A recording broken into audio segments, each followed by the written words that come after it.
नास्ति सांख्य समं ज्ञानं नास्ति योग समं बलम् अत्र वः संशयो मा भूत् ज्ञानं सांख्यं परं स्मृतम्।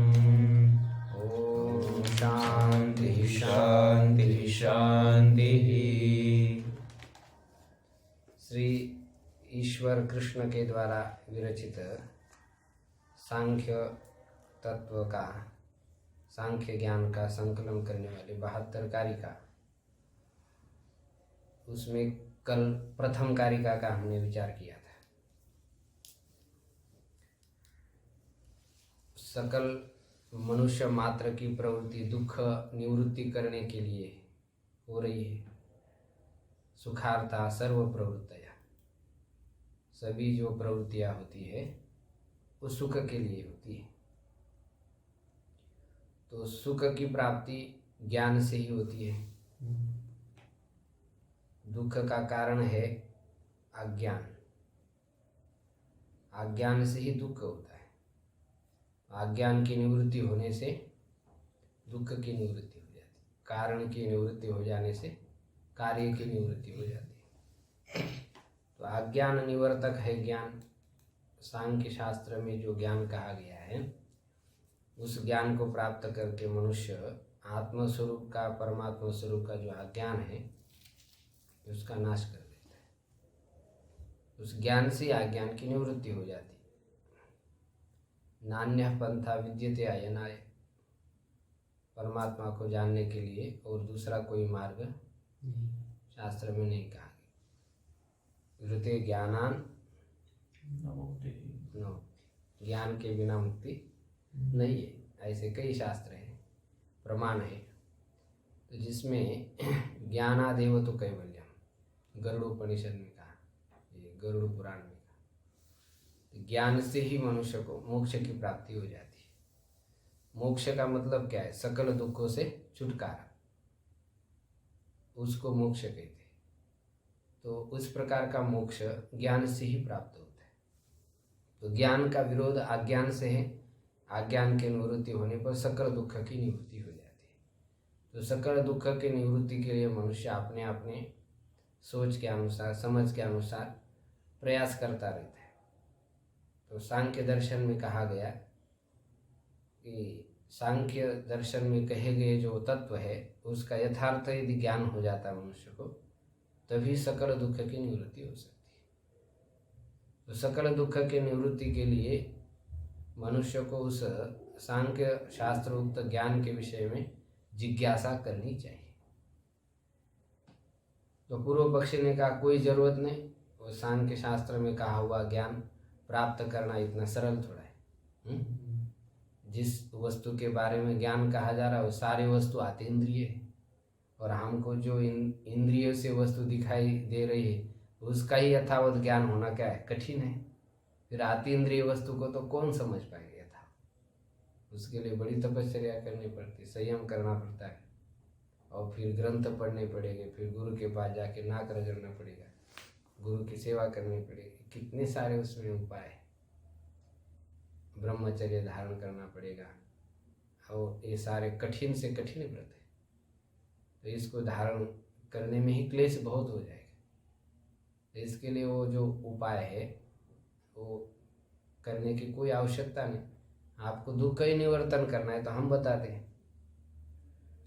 जितने भी दुख है उनके लौकिक उपाय से क्या हो जाएगी? निवृत्ति हो जाएगी। इसलिए सांख्य शास्त्र में कहे हुए ज्ञान की जिज्ञासा करने की कोई आवश्यकता नहीं। दृष्टे सा पार्था चेत, दृष्ट माने प्रत्यक्ष, प्रत्यक्ष उपाय से ही यदि दुख की निवृत्ति हो जाती है तो सांख्य तत्व विषय की जिज्ञासा अपार्थ, निरर्थक इतिहास, वो निरर्थक ही है।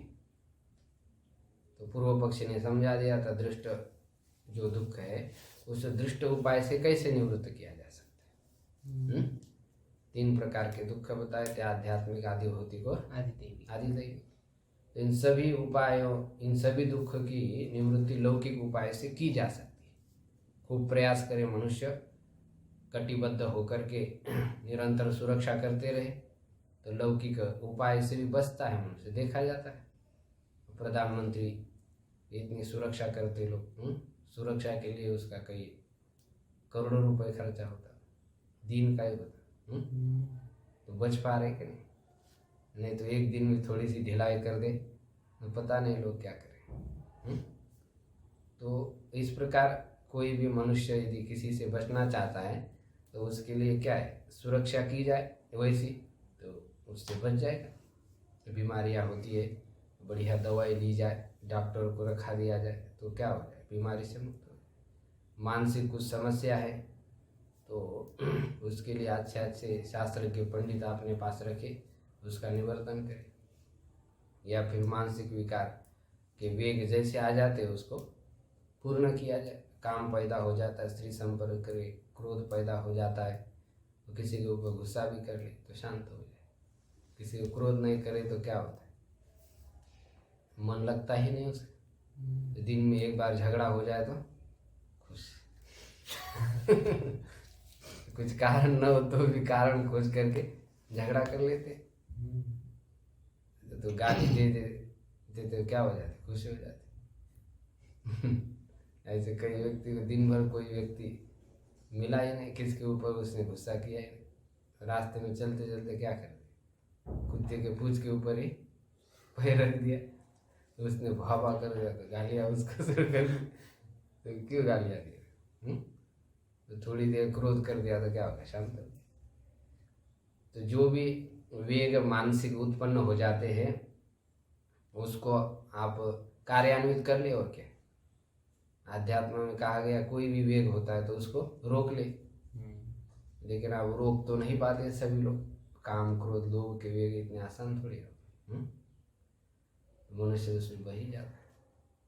तो योग्यता के अनुसार उसको भी आप क्या करें, पूर्ण कर ले। तो आप जब वेग निवृत्त हो जाते हैं तब क्या हो जाता है, आदमी वैसा ही शांत हो जाता है। तो मानसिक विकारों की निवृत्ति करें। और आदि दैविक जो भी कष्ट है, अतिवृष्टि अनावृष्टि भूतग्रह उल्कापात आदि, उससे भी संरक्षा करे यथोचित मात्रा में सामर्थ्य के अनुसार। इसी प्रकार आदि दैविक आदि भौतिक जो दुख है उससे भी बचाव के लिए रक्षा करे तो उससे बच जाएंगे। तो ये तत्व ज्ञान की जिज्ञासा करना व्यर्थ है, ये बताया। तो उसका उत्तर दे दिया सिद्धांति ने, न लौकिक उपाय से आत्यंतिक और हमेशा के लिए दुख की निवृत्ति नहीं हो सकती। नेकांत तो अत्यंत अभाव, एकांत माने अवश्यम भावी। जिस दुख के निवृत्ति के लिए जो उपाय बताया है उस उपाय से वो दुख निवृत्त हो ही जाए ऐसा कोई नियम नहीं है। डायबिटीज के लिए कितने सारे दवाई निकले, दवाई खा करके वो पेट ही दवाई से भर जाता है, नहीं तो भी डायबिटीज नहीं जाती। कई लोगों की जाती है, कई लोगों की नहीं भी जाती। तो जो लौकिक उपाय बताए जाते हैं वो अवश्यम भावी नहीं रहते और अत्यंत नहीं रहती। मतलब उस दुख की निवृत्ति एक बार होने के बाद फिर दोबारा वो दुख नहीं होगा ऐसा नहीं है, फिर दोबारा उस दुख की प्राप्ति हो ही जाती। और मनुष्य जो है हमेशा और अवश्यम भावी साधनों से दुख की निवृत्ति हो जाए ऐसे साधनों को खोजता है। हमेशा के लिए दुख निवृत्ति हो जाए और दोबारा जिस साधन को अनुष्ठान करने के बाद दुख उत्पन्न न हो ऐसे साधन को करना चाहता है। तो ऐसा लौकिक कोई भी साधन है ही नहीं। जिस साधन से दुख निवृत्त करना चाहता है उससे कदाचित होता भी नहीं और आत्यंतिक निवृत्ति नहीं होती। तात्कालिक हो भी जाए फिर दोबारा दुख आ ही जाता है। तो एकांत माने अवश्यम भावी और आत्यंत माने आत्यंतिक। निवृत्ति का अभाव हो जाने के कारण तत्व ज्ञान विषय जिज्ञासा करनी चाहिए, ऐसे पहले श्लोक में बताया। अब लौकिक जो उपाय है वह दुख के निवृत्ति के कारण नहीं होते। तो फिर पूर्व पक्षी कह रहा है लौकिक उपाय यदि दुख के निवृत्ति के कारण नहीं तो फिर वैदिक उपाय तो हो ही सकते हैं। वेद में तो बहुत सारे उपाय बताए दुख के निवृत्ति के, तो उसको कर लेना चाहिए। तो दुख की निवृत्ति हो जाएगी। तो सिद्धांत उसको उत्तर देगा कि नहीं, वैदिक उपाय भी बहुत सारे दोषों से ग्रस्त है और वो अशुद्ध है, क्षयातिशय दोष से युक्त है। इसलिए वे उपाय भी आत्यंतिक दुख की निवृत्ति के कारण नहीं हो सकते, यह भी आगे बता रहे। तो इसलिए हमने सांख्य शास्त्र उक्त जो तत्व ज्ञान बताया वही आत्यंतिक दुख के निवृत्ति का उपाय है, उसी को ही प्राप्त करना पड़ेगा, तभी दुख की निवृत्ति हो जाएगी। ये आगे द्वितीय कारिका में बता रहे। दृष्टवदानुस्रविकः सभ्य विशुद्धि क्षयातिशय युक्तः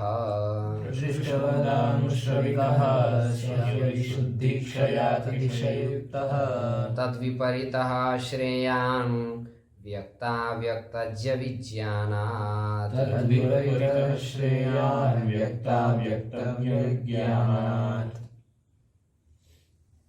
पूरी कारिका बोलेगी साहब। दृष्टवदानुश्रविकः सभ्यविशुद्धक्षयातिशयुक्तः तद्विपरीतः श्रेयान् व्यक्ताव्यक्तज्य विज्ञानात्। दृष्टवत वत प्रत्यय हुआ है सदृश अर्थ में, लौकिक उपायों के समान। ब्राह्मण वत का अर्थ ब्राह्मण के समान, क्षत्रिय वत का अर्थ क्षत्रिय के समान। तो दृष्ट उपायों के समान। आनुश्रविक, आनुश्रविक, अनुश्रव कहते हैं वेद को। अनुकार तो होता है पश्चात, श्रव माने वेद। गुरु उच्चारण के बाद जिसका उच्चारण किया जाता है, जिसका श्रवण किया जाता है, उसको क्या कहते हैं? अनुश्रव कहते हैं। तो वेद का नाम अनुश्रव है। तो अनुश्रवे भवैति अनुश्रविका, तत्र भवार्थ में ठक प्रत्यय हो जाता है। ठक प्रत्यय होने के कारण आदि वृद्धि हो जाएगी। किस सूत्र से? किति। हाँ, किति से हो जाएगी, ठक प्रत्यय करेंगे और ठस से ठ के स्थान पर ई का आदेश हो जाएगा। तो अनुश्रविका हो जाएगा, माने वेद में कहे गए जो उपाय उसको कहते हैं अनुश्रविक। तो वे उपाय है, वेद में कौन से उपाय बताए? यज्ञ बताए हैं। देवता लोग कहते हैं कि हमने यज्ञ करके दिव्य स्वर्ग को प्राप्त कर लिया, दिव्य भोग को प्राप्त कर लिया और हम लोग क्या हो गए? अमर हो गए, ऐसा कहते। नीचे एक मंत्र दिया वेद का, अपाम सोमम अमृता भूम अगन्म ज्योतिरविदाम देवान किन्नूनमस्मान् कृणवदरातिः किमु धूर्तिरमृतमर्त्यस्य। देवता लोग कहते देखो हम लोग अमृता अभूम, हम लोग अमर हो गए। कैसे अमर हो गए? तो यद वयम अपाम सोमम पीतवंत, हमने सोमपान कर लिया है तो इसलिए हम क्या हो गए? अमर हो गए, ऐसा कहते। ज्योतिर अविदम, हमने प्रकाशमान ज्योति को प्राप्त कर लिया है। प्रकाशमान ज्योति स्वरूप जो स्वर्ग है उसको हमने प्राप्त कर लिया है और दिव्य भोगों को हमने प्राप्त कर लिया है। तो इसलिए किन्नूनम अस्माकम अराति, ये तिनके के समान कृतवत, ये शत्रु हमारा क्या करेंगे अभी? अर्थात शत्रु हमारा कुछ बिगाड़ने वाले है ही नहीं। किमु धृतिर, ये धृति माने बुढ़ापा अवस्था हमारा क्या बिगाड़ने वाली? क्योंकि हम कैसे हो गए? अमृत हो गए और मरण से रहित हो गए। तो हमारी ये बुढ़ापा अवस्था क्या कर सकती है? तो इस प्रकार देवता लोग यज्ञ आदि करके अपने आप को अमरता का अनुभव कर रहे हैं कि हम मृत्यु से रहित हो गए, अमर हो गए, ऐसा कह रहे। तो इससे सिद्ध होता है कि लौकिक उपाय से भी मनुष्य मृत्यु से परे हो सकता है, मृत्यु के दुख से भी परे हो सकता है। तो दुख के ऊपर विजय लौकिक उपाय से प्राप्त की जा सकती है, ऐसा वैदिक उपाय से ज्ञात हो रहा है। तो सिद्धांति ने कहा नहीं, ऐसा है जैसे लौकिक उपाय से हमेशा के लिए और आत्यंतिक दुख की निवृत्ति नहीं होती, तो इसी प्रकार वैदिक उपाय से भी हमेशा के लिए और आत्यंतिक दुख की निवृत्ति नहीं होती, क्योंकि वैदिक उपाय जो है वे कैसे स माने वो वैदिक उपाय अविशुद्धि क्षय अतिशय युक्त, वह जो उपाय है वह कैसा है, अविशुद्धि से युक्त है। अविशुद्धि माने शुद्धि का, विशुद्धि का मतलब शुद्धि, और अविशुद्धि माने दोष, दोष से युक्त है। वैदिक उपाय जो याग आदि है उसमें कितने सारे पशुओं की हत्या हो जाती, दिन में कई हजारों पशुओं की हत्या हो जाती है। अश्वमेध याग में कई गायों की हत्या का भी विधान उसमें मिलता है, बकरी आदि का हत्या का भी विधान कई यागों में मिल जाता है। उस यागों में पशुओं की हत्या ही, भले ही शास्त्र ने उसमें कह दिया है कि उस याग में आप पशु का बलिदान करें, लेकिन तो भी तो उसमें मनुष्य को कुछ ना कुछ तो दोष लग ही जाता है। शास्त्र ने तो इसलिए कह दिया है कि मनुष्य फिर हत्या करने से तो बच ही नहीं पाता है, तो उसको कहा चलो याग में तुम हिंसा करो। तो उसमें हिंसा करने पर भी तो कुछ तो पाप लग ही जाता है। तो वो वैदिक जो उपाय है वो अविशुद्धि से युक्त है, यानी उसमें दोष होता ही, पूर्ण रूप से वो निर्दुष्ट है ही नहीं, अविशुद्धि और क्षय से युक्त है। याग करने के बाद जो भी आपको फल मिलता है उसका नाश होता है कि नहीं होता, स्वर्ग की प्राप्ति हो जाती है। तो फिर जब तक पुण्य है तब तक आप स्वर्ग में रहते, उसके बाद नीचे आ जाते। ये तम भुक्त्वा स्वर्गलोकम विशालम सीने पुण्य मरते लोक, पुण्य का नाश होने के बाद फिर मरते लोक में आते हैं। मरते लोक में आते हैं ऐसा तो कह दिया है, लेकिन निश्चित नहीं है कि मरते लोक में आ जाए। उससे निकृष्ट योनि में भी जा सकते, कीड़े मकोड़े बन सकते, पेड़ पौधे बन सकते, कहीं पर भी जा सकते, हीन योनि में जा सकते। तो क्षय युक्त से, क्षय दोष से युक्त है। और वैदिक उपाय से जो स्वर्ग आदि प्राप्त होते हैं उसमें अतिशय नाम का दोष है। अतिशय नाम का दोष मतलब स्वर्ग में भी जब जाते हैं तब अपने अंदर अच्छे गुण नहीं दिखाई देते, दूसरे के अंदर अच्छे गुण दिखाई देते, तब उस समय क्या हो जाता है, दुख होता है। स्वर्ग में भी एक दूसरे की ईर्ष्या करते हैं, द्वेष करते हैं। तो अतिशय नाम का दोष है उसमें, एक दूसरे की अपेक्षा से एक दूसरे का ऐश्वर्य उसमें भी अधिक रहता है। तो कम ऐश्वर्य वाले को ज़्यादा ऐश्वर्य वाले को देख करके ईर्ष्या हो ही जाती है, मत्सर पैदा हो ही जाता है। तो अतिशय नाम का दोष भी लौकिक उपाय से उत्पन्न हुए फल में, तो इसलिए वो निर्दुष्ट उपाय नहीं, अविशुद्धि क्षय और अतिशय दोष से ग्रसित है। तो इसलिए उन उपाय से भी अवश्यम भावी और ऐकांतिक दुख की निवृत्ति नहीं हो सकती। तो लौकिक उपाय से भी आत्यंतिक दुख की निवृत्ति नहीं हो रही है, और वैदिक उपाय से भी आत्यंतिक दुख की निवृत्ति नहीं हो रही। तो फिर हमने जो उपाय बताया बस वही उपाय बचा है अभी पारिशेष न्याय से, और कोई उपाय नहीं। अभी तीसरा तद विपरीतः श्रेयान, उन दोनों से विपरीत माने भिन्न, श्रेयान माने श्रेष्ठ उपाय। दोनों में से तुलना करने के लिए ये सुन प्रत्यय हो जाता है। पटियान, अयम पटुः अनयोः अयम पटु, इन दोनों में यह पटु है। तो लौकिक वैदिक उपाय से जो है यह, यद्यपि सांख्य ज्ञान भी वैदिक उपाय ही है, लेकिन यह वैदिक उपाय अन्य वैदिक उपाय के समान है। तो यह उपाय ही श्रेयान माने कल्याणकारी। तो वह उपाय क्या है? तो उसको बताया उत्तरार्ध में, व्यक्ताव्यक्तज विज्ञानात्। व्यक्त के विज्ञान से, अव्यक्त के विज्ञान से और ज्ञ के विज्ञान से ही हमेशा के लिए आत्यंतिक दुख की निवृत्ति हो सकती है। ऐसा उत्तर दे दिया उसका। ये दूसरे कारिका का अर्थ हो गया।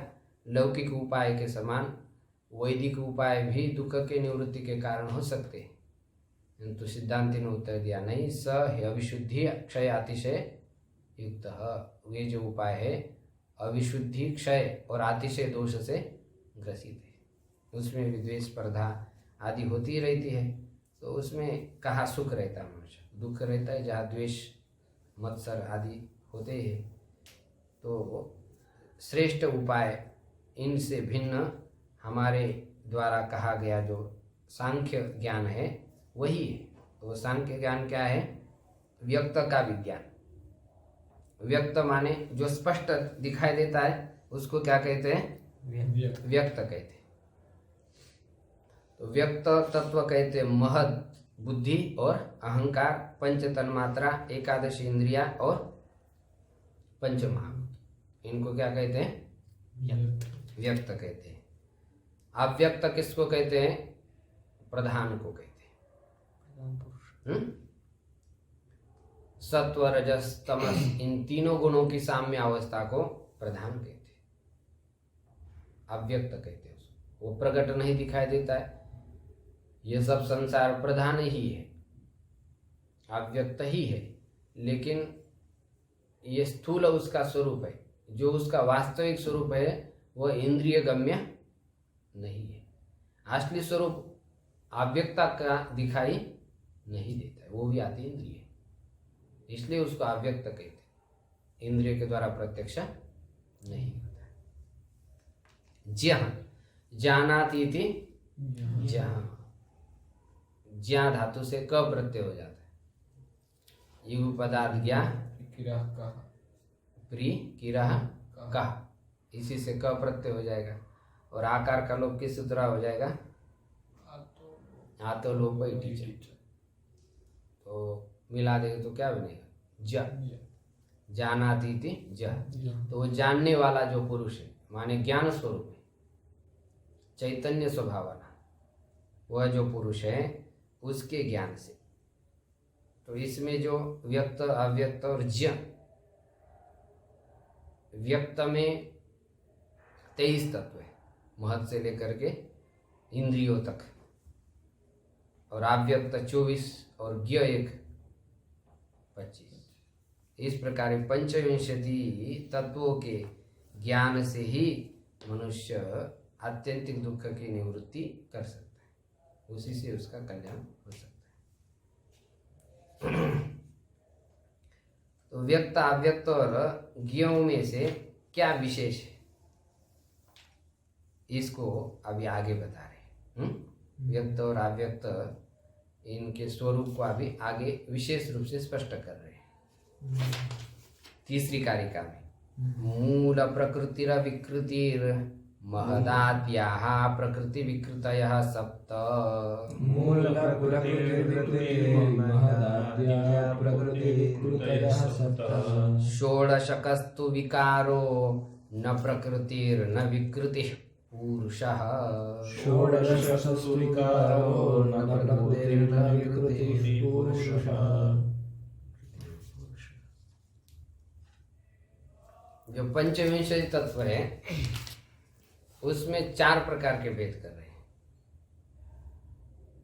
कुछ जो तत्व होते हैं या पदार्थ होते हैं वो केवल विकृति होते हैं। कुछ पदार्थ कैसे होते हैं? प्रकृति विकृति होते हैं। और कुछ पदार्थ केवल प्रकृति ही होते हैं। और कुछ पदार्थ ना प्रकृति होते हैं ना विकृति होते हैं। ऐसे 4 पदार्थ हैं। मूल प्रकृति र विकृति ही। मूल प्रकृति कैसी है? अविकृति है। या अविकृति को ही प्रकृति कहते हैं। अविकृति का अर्थ वह किसी का विकार नहीं है, वह स्वतः सिद्ध है, किसी कारण से उत्पन्न नहीं और किसी का कार्य नहीं है। ऐसी वह मूल प्रकृति है। मूलम च सा प्रकृतिश्च इति मूल प्रकृति ही। मूल प्रकृति वो प्रधान है, वो अविकृति ही है। वो क्या है? अविकृति। वह मूल प्रकृति जो 7 पदार्थ है, महत्त्व, अहंकार और पंचतन मात्रा, उसका वह कारण है, मूलभूत है। तो इसलिए उसको प्रकृति कह सकते हैं। मूल प्रकृति को प्रकृति कह सकते हैं और अविकृति भी कह सकते हैं। अविकृति किस लिए कहते हैं? क्योंकि वो किसी कारण से पैदा नहीं, किसी का वो कार्य नहीं, इसलिए वो अविकृति। और वह अविकृति जो प्रकृति है, वह अविकृति जो है वह प्रकृति है। प्रकृति मानी यहाँ पर कारण है। मूल प्रकृति कारण है। किसका कारण है? महद आदि सप्त तत्वों का, महद बुद्धि और पंचतन मात्रा। इसलिए वो अविकृति प्रकृति, मूल प्रकृति प्रकृति बन गई। महदाद्याः प्रकृति विकृतयः सप्त। तो प्रकृति जो है वह अविकृति ही है, और वो प्रकृति है। और जो महद आदि है वो प्रकृति भी है और विकृति भी है। जैसे किसी व्यक्ति के 7 पुत्र हैं, उसमें सबसे बड़ा ही रहता है और सबसे छोटा क्या रहता है? छोटा ही रहता है। और बीच वाले क्या होते हैं? कोई एक दूसरे से बड़ा होता है, एक दूसरे से क्या होता है? छोटा भी होता है। तीसरे नंबर का भाई बड़ा भी है और छोटा भी है, दूसरे की अपेक्षा से छोटा है। और चौथे की अपेक्षा से बड़ा है। एक दूसरे की अपेक्षा से उसमें बड़ापन छोटापन आ जाता है। लेकिन जो पहला है उसमें क्या है? बड़ापन वो बड़ा ही रहता है और छोटा क्या रहता है? छोटा ही रहता है। उसमें जो बड़ापन पहले में आ जाता है वो निरपेक्ष बड़ापन है। तो जो बीच वाले हैं वो प्रकृति विकृति हो जाते हैं। जैसे मूल प्रकृति है, मूल प्रकृति से महत पैदा हो गए, तो अब इस महत को क्या कहेंगे हम? प्रकृति भी कहेंगे और विकृति भी कहेंगे। ये महत तत्व किसकी प्रकृति है? अहंकार की। तो अहंकार को हम विकृति कहेंगे और महत तत्व को क्या कहेंगे? प्रकृति कहेंगे। अब इसी महत तत्व को हम क्या कहेंगे? विकृति भी कहेंगे, प्रधान की अपेक्षा से। प्रधान की अपेक्षा से विकृति है और अहंकार की अपेक्षा से प्रकृति है। तो ये प्रकृति विकृति हो गई। इसी प्रकार इसको हम प्रकृति कहेंगे किसकी अपेक्षा से? पंचतन मात्रा की अपेक्षा से। पंचतन मात्रा की अपेक्षा से प्रकृति है और महत्त्व की अपेक्षा से ये अहंकार विकृति हो गई। इसी प्रकार ये पंचतन मात्रा पंचभूतों की अपेक्षा से क्या है? प्रकृति है और अहंकार की अपेक्षा से विकृति है। तो ये जो 7 तत्व बताए हैं ये प्रकृति भी होते हैं और विकृति भी होते हैं। ये कह रहे महदाद्याः प्रकृति विकृतयः सप्त। षोडशकस्तु विकारः। षोडश जो तत्व है वह क्या है? विकार ही है।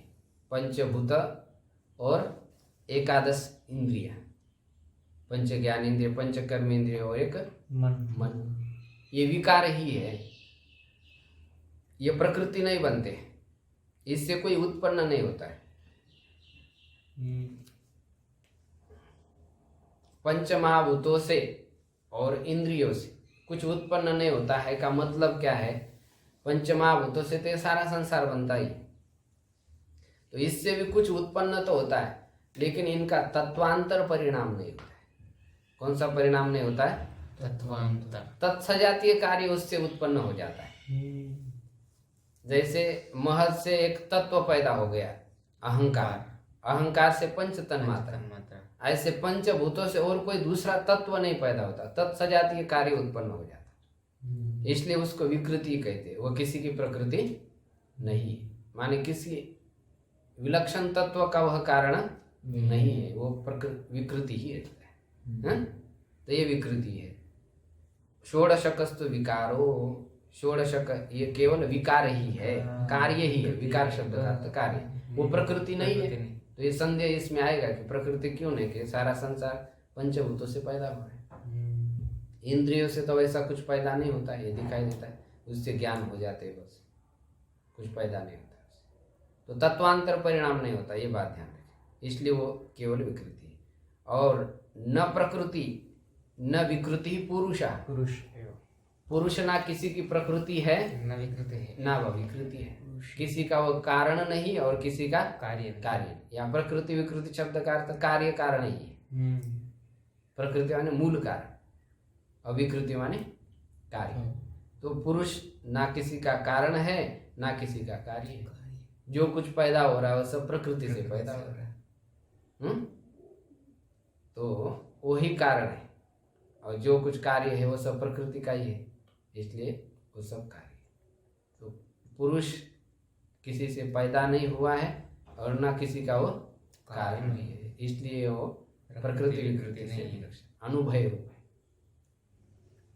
है, वैसे भिन्न है। इस प्रकार इन तत्वों का यहाँ पर स्वरूप बताया। अब ये जो तीन तत्व बताए, व्यक्त अव्यक्त और ज्ञ, इनको संक्षेप में तीन प्रकार में ही बांट दिया। तो इन पदार्थों का कैसे ज्ञान हो जाता है, कौन से प्रमाण से ज्ञान हो जाता है, किस प्रमाण से किस तत्व का ज्ञान होता है। सब प्रमाण से तो सब वस्तु का ज्ञान नहीं होता है। किसी भी वस्तु को नापना है तो कोई ना कोई क्या होना चाहिए, प्रमाण होनी चाहिए, तभी तो नापा जाए, उसको समझा जाए। जैसे चावल को नापना है तो आपके पास कोई तराजू होना चाहिए, तभी उसको नापा जा सकता है, तोला जा सकता है। चंदन आदि जो लकड़ियाँ होती है उसको भी नापने के लिए कुछ तराजू होता है। तो इसी प्रकार ये जो तत्व है इसको हम किसके द्वारा समझे जाने, तो इसको जानने के लिए कुछ प्रमाण है। कितने प्रमाण है? तीन प्रमाण। सांख्य शास्त्र में 3 प्रमाण माने, मनुस्मृति में भी 3 ही माने, बाकी लोग 6 मानते हैं, कुछ लोग 8 मानते हैं, कुछ लोग 2 ही मानते हैं, कुछ लोग एक ही मानते। एक मानने वाले कौन है? 4 वाक है। 2 मानने वाले कौन है? बौद्ध लोग 2 ही मानते हैं, शब्द प्रमाण और अनुमान प्रमाण। प्रत्यक्ष और अनुमान प्रमाण। और नैयायिक लोग सांख्य मनुस्मृति कार्य 3 प्रमाण, कुछ लोग 4 प्रमाण मानते, वैशेषिक आदि, उपमान प्रमाण, मीमांसा 6। हाँ, और कुछ 5 प्रमाण मानते, प्रभाकर आदि, अनुपलब्धि को नहीं मानते, और कुछ लोग 6 प्रमाण मानते, पौराणिक 8। हाँ, पौराणिक 8 मानते, ऐतिह्य, चाष्टिक, ये सब और भी प्रमाण है। तो बाकी जो प्रमाण माने गए हैं उन सभी प्रमाणों का अंतर्भाव इन 3 में ही होता है। वही न्याय वैशिकों ने उपमान को माना, लेकिन उस उपमान प्रमाण का अंतर्भाव भी अनुमान के अंतर्गत हो जाता है, इसलिए 3 ही प्रमाण है, ऐसा सांख्य लोग कहते हैं। आगे चतुर्थ कारिका में समझा रहे, दृष्टमनुमानमाप्त वचनम च सर्व प्रमाण सिद्धत्वात्, दृष्टमनुमानमाप्तवचनं च सर्वप्रमाणसिद्धत्वात्, त्रिविधं प्रमाणमिष्टं प्रमेय सिद्धिः प्रमाणाद्धि, त्रिविधं प्रमाणमिष्टं प्रमेयसिद्धिः प्रमाणाद्धि। साथ में बोलेंगे, दृष्टमनुमानमाप्तवचनं च सर्वप्रमाणसिद्धत्वात्, त्रिविधं प्रमाणमिष्टं प्रमेयसिद्धिः प्रमाणाद्धि।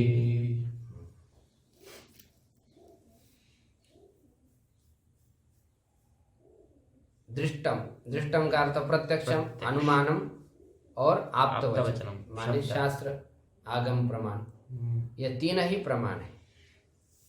तो सर्व प्रमाण सिद्धत्वात्, सभी प्रमाणों का इसमें अंतर्भाव हो जाने के कारण तीन ही प्रमाण है।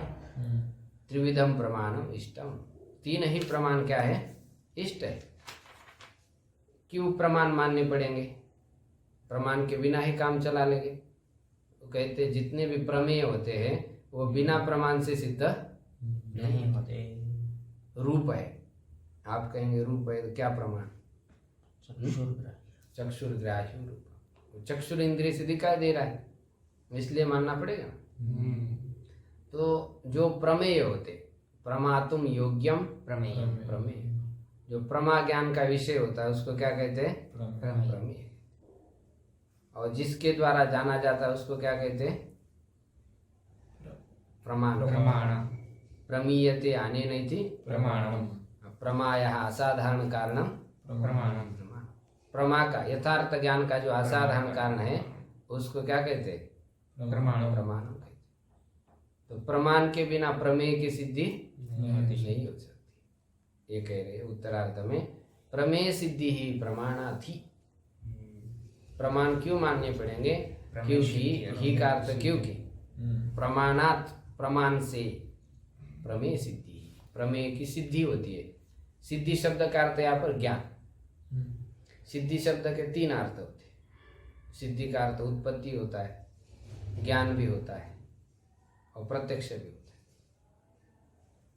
तो यहाँ पर ज्ञान अर्थ है उसका। शास्त्र में अलग अलग जगह पर उसका अर्थ अलग अलग लिया जाता है। तो प्रमेय सिद्धि का अर्थ प्रमेय का ज्ञान प्रमाण से ही होता है। तो जो प्रत्यक्ष प्रमाण है वो कौन सा है? वो इंद्रिय। न्याय में बताया ना, प्रत्यक्षम इंद्रिय में। ये जो चक्षुर इंद्रिय आदि जो पंच ज्ञान इंद्रिय है, इससे पंच विषयों का ज्ञान हो जाता है। चक्षु से रूप का, श्रोत्र से शब्द का, त्वचा से स्पर्श का, और रसना से रस का, घ्राण से गंध का। तो इसलिए जो इंद्रिया है वह क्या है? प्रत्यक्ष प्रमाण। अब जो विषय प्रत्यक्ष से गृहीत नहीं होता है उसको हम किस प्रमाण से जानते हैं? अनुमान से। पर्वत में आग है तो उसको प्रत्यक्ष देख पा रहे क्या? नहीं देख पा रहे। प्रत्यक्ष किसको देखते हैं? धुएं को देख रहे, धूम को देख रहे। धूम को देख करके आग का अनुमान। तो जो वस्तु प्रत्यक्ष नहीं है उसका ज्ञान अनुमान प्रमाण से होता है। और जो वस्तु प्रत्यक्ष और अनुमान से भी सिद्ध नहीं होती तो उसका ज्ञान किससे होता है? शब्द प्रमाण, आप्तवचन शब्द प्रमाण। शब्द प्रमाण शास्त्र प्रमाण से होता है।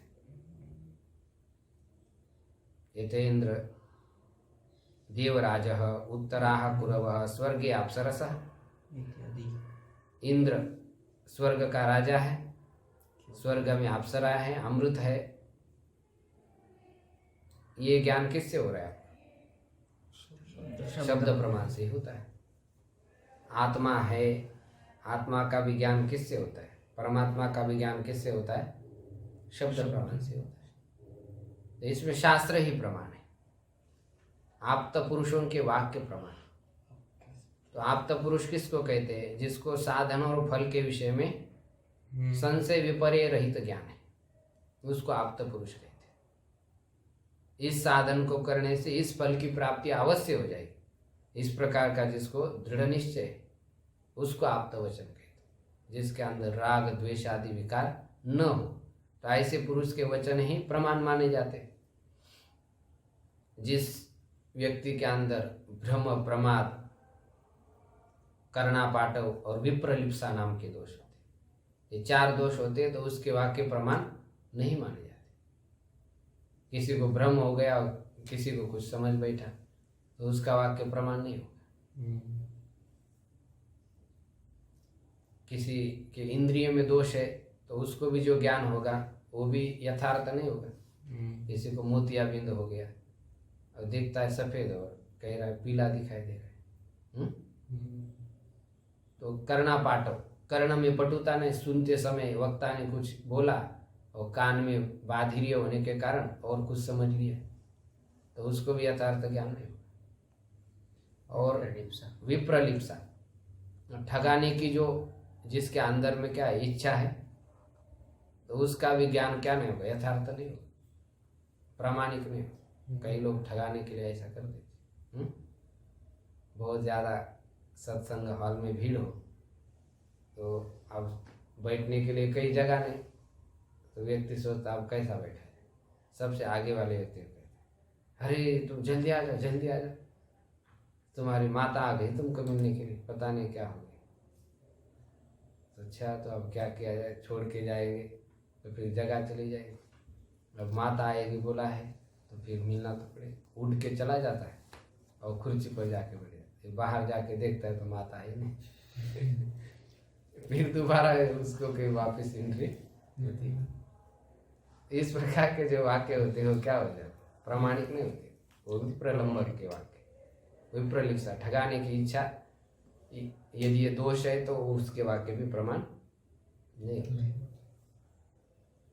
तो भ्रम प्रमाद होने से भी प्रमादी व्यक्ति के वाक्य भी प्रमाण नहीं होते। तो इन सभी दोषों से जो रहित पुरुष होता है उसको आप्त पुरुष कहते हैं।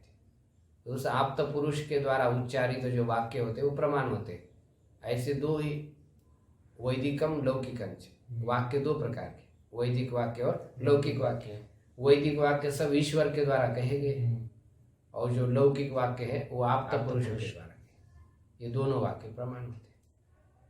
तो हम जितने संत पुरुष हुए उनको क्या मानते, आप्त। ऋषि पुरुष ऋषि हुए उनको आप्त कहते, और ईश्वर है उन्होंने वेद कहे हैं तो उन सभी वाक्य को हम प्रमाण मानते हैं।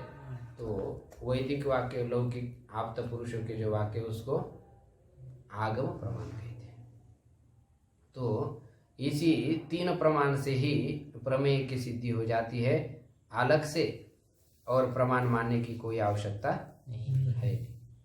बाकी जो प्रमाण मानते हैं लोग, अर्थापत्ति, ऐतिह्य और संभव, अभाव, प्रतिभा है, हाँ ये सब अभाव प्रतिभा, ये सब प्रमाण इन्हीं प्रमाणों के अंतर्गत आ जाते। कैसे आ जाते उसको टीका में समझाया।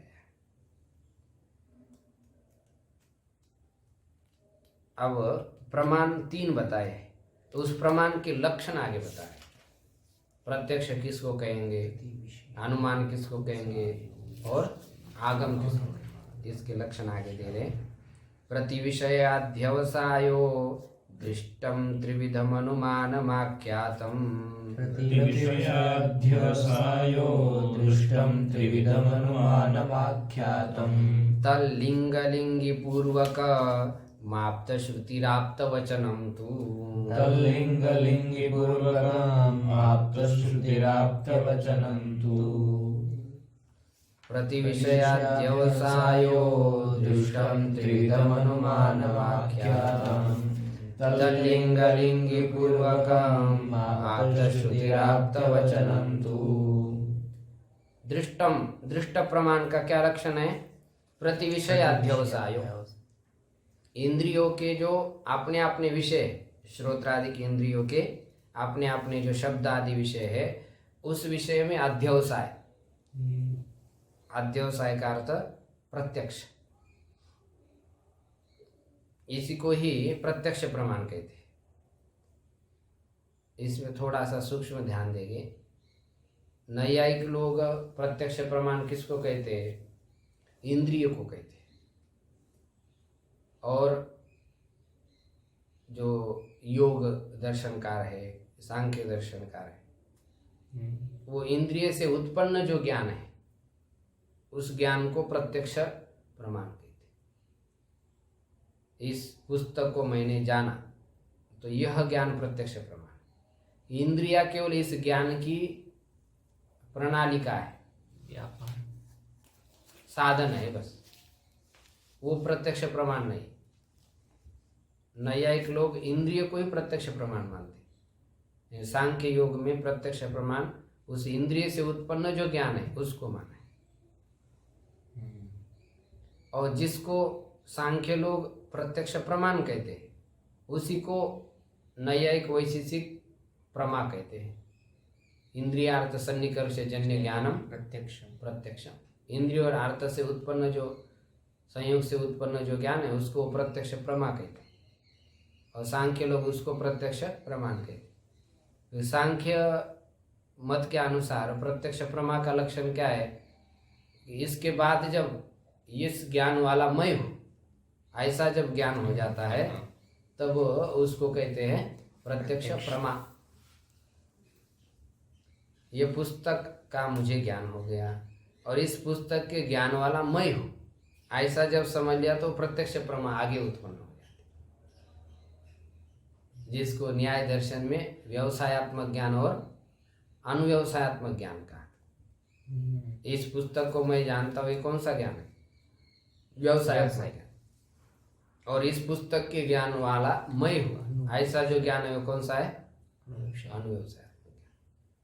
तो व्यवसायात्मक ज्ञान को प्रत्यक्ष प्रमाण कहते हैं और अनुव्यवसायात्मक ज्ञान को प्रत्यक्ष प्रमा कहते हैं। थोड़ा सा दोनों दर्शन में अंतर है, ध्यान रखें। तो प्रत्यक्ष प्रति विषय अध्यवसाय, प्रत्येक विषयों में इंद्रियों का जो अध्यवसाय माने प्रत्यक्ष है, उसका साक्षात्कार है, ज्ञान है, उसको ही प्रत्यक्ष प्रमाण कहते हैं। इतना ही लक्षण किया प्रत्यक्ष प्रमाण। और अनुमानम त्रिविधम आख्यातम, अनुमान को 3 प्रकार से बताया है। शेषवत अनुमान, पूर्ववत अनुमान और सामान्यत्व अनुमानम। ये 3 प्रकार का अनुमान वो कहते हैं। पूर्ववत अनुमान माने क्या है? जैसे पहले मेघ के बढ़ने से वृष्टि आई थी ऐसा ज्ञान होता है आपको, तो अभी भी मेघ को देख करके हाँ उस वृष्टि का ज्ञान हो जाता है। इसको पूर्ववत अनुमान कहते हैं। तत्सत्य तत्सत्व नहीं, इसमें थोड़ा भेद कर रहे हैं अभी, उसके अंदर वो बाद में आएगा। ये शेष ये कौन सा अनुमान हो गया? पूर्ववत अनुमान। पूर्ववत। और दूसरा शेषवत अनुमान। शेषवत अनुमान क्या है? समुद्र में से एक थोड़ा सा बूंद उसको हमने चख लिया तो वो क्या है? खारा महसूस हुआ, तब हम उसी से अनुमान करते कि सारा समुद्र कैसा है? खारा है। एक चावल के दाने को दबा करके ये पक गया तो बाकी भी पक गए, ऐसा जिस ज्ञान हो जाता है वो सामान्य अनुमान से ज्ञान हो जाता है, शेषवत अनुमान से। हाँ, सामान्यतः दृष्ट अनुमान क्या है कि जैसे ये जो चंद्र और तारका है वो गति वाले हैं। कैसे पता चलता है आपको? क्योंकि वो देशांतर में जाते हैं, तो जिसका जिसका देशांतर में गमन होता है उसमें उसमें गति होती है। जैसे चैत्र मैत्र, चैत्र इस स्थान को छोड़ करके दूसरे स्थान पर जा रहा है, तो इससे क्या पता चलता है कि उसमें गति है। तो जहाँ जहाँ गति होती है वहाँ पर क्या होता है? देशांतर गमन होता है। यहाँ पर अन्वय व्यतिरेकी। हाँ, अन्वय व्यतिरेकी। यहाँ यत्र यत्र धूमः तत्र तवन्य, इसको हम समझ सकते हैं सामान्यता अनुमान। तो इस 3 प्रकार का यह अनुमान है। तो वह जो अनुमान है लिंग लिंगी पूर्वक, वह कभी लिंग पूर्वक होता है, कभी लिंगी पूर्वक हो जाता है। कभी दंड को देख करके दंडी का ज्ञान हो जाता है, सन्यासी का ज्ञान हो जाता है, और लिंग पूर्वक आपको ज्ञान हो गया, लिंगी का ज्ञान।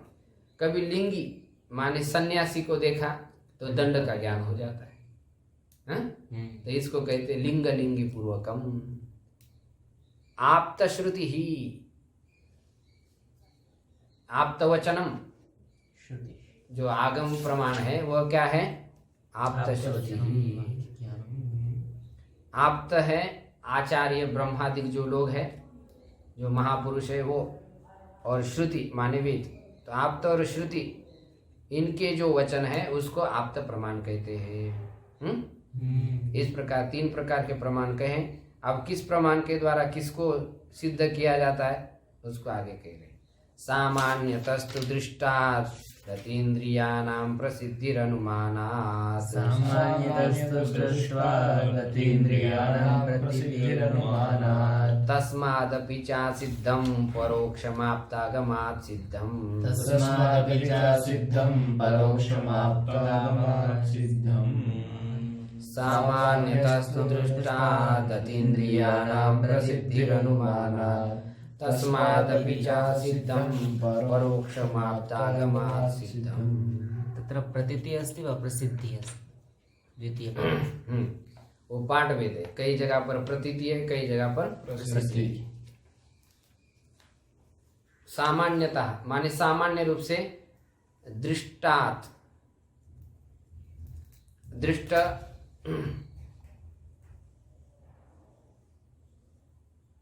दृष्ट माने प्रत्यक्ष प्रमाण से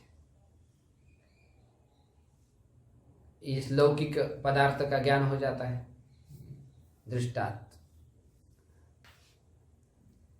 दृष्ट माने प्रत्यक्ष प्रमाण से लौकिक वस्तुओं का ज्ञान हो जाता है।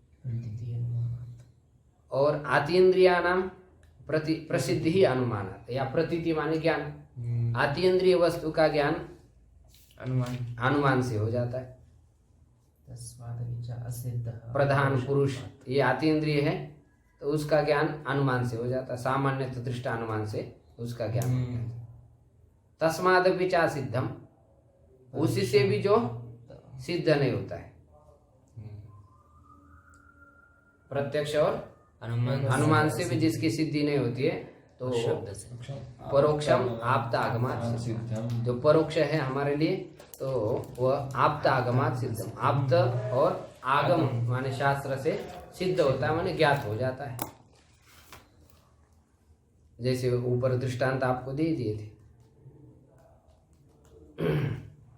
तो आप कह रहे हैं कि यदि ये प्रकृति और पुरुष इस संसार में है लेकिन वह हमको इंद्रियों से दिखाई नहीं देते, तो नहीं दिखाई देते तो होगी ही नहीं।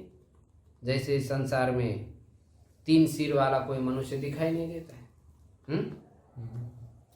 तो होगा ही, है ही नहीं, इसलिए नहीं दिखाई देता। ऐसे प्रकृति पुरुष हमको दिखाई नहीं देते हैं तो इसका मतलब वो होगे ही नहीं। तो सिद्धांत कह रहा है ऐसा नहीं। कई पदार्थ इस संसार में है, होने पर भी वो दिखाई नहीं देते हैं। उस पदार्थ के न दिखाई देने में कुछ प्रतिबंध होते हैं। उन प्रतिबंधों का भी यहाँ पर निरूपण कर रहे हैं कि वस्तु होने पर भी दिखाई नहीं देती है, उसमें 8 प्रकार के प्रतिबंध होते हैं, 8 कारण होते हैं। उसके कारण जो है वस्तु होने पर भी दिखाई नहीं देती है। ये सप्तम कार्यक्रम होता है। तो इसका विचार हम कल करेंगे। ओम पूर्णमदः पूर्णमिदं पूर्णात् पूर्णमुदच्यते पूर्णस्य पूर्णमादाय पूर्णमेवावशिष्यते।